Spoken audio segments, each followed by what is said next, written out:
contact tracing. Is contact tracing even a scientifically feasible idea in a city like New York, where if I travel through Times Square or Grand Central Station, I am in contact with hundreds of thousands of people on a daily basis, and more if indeed this virus lives on surfaces for 3 days. So this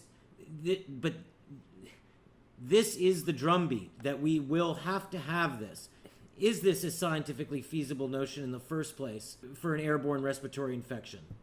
Contact tracing makes sense in a situation where you have a very limited spread of the virus, and you have very few people who have been infected. You know what is the index case, and you can track 10, 20, 30, 40 people who have been exposed, and then identify those who are infected, quarantine everyone, and try to extinguish the epidemic.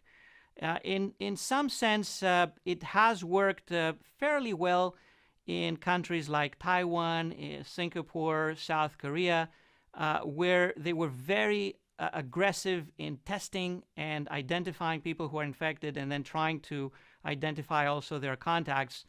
But it's not something that you can easily apply in the vast majority of locations, and clearly it's not easy to do in a country like the US. You have to realize that one size does not fit all.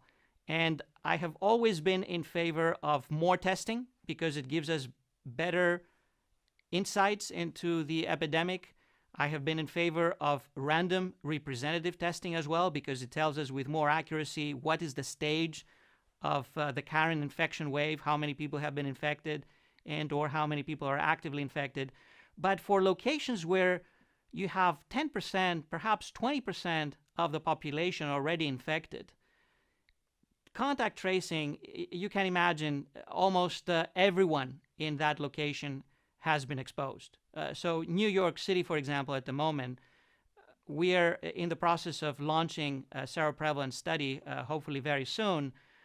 If, say, we get an infection rate of 30%, 30% of New Yorkers haven't been infected, it's very likely that almost every other New Yorker has also been exposed to them.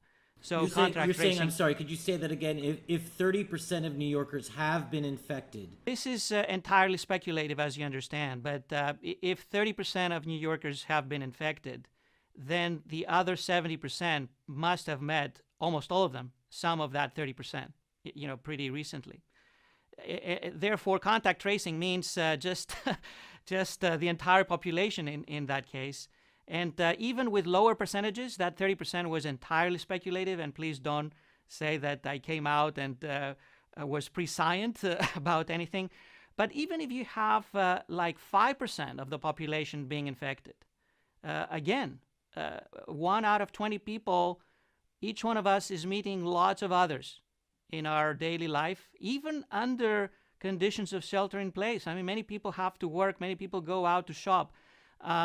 It's going to be very difficult, if not impossible, to really track down everyone that 5% has exposed.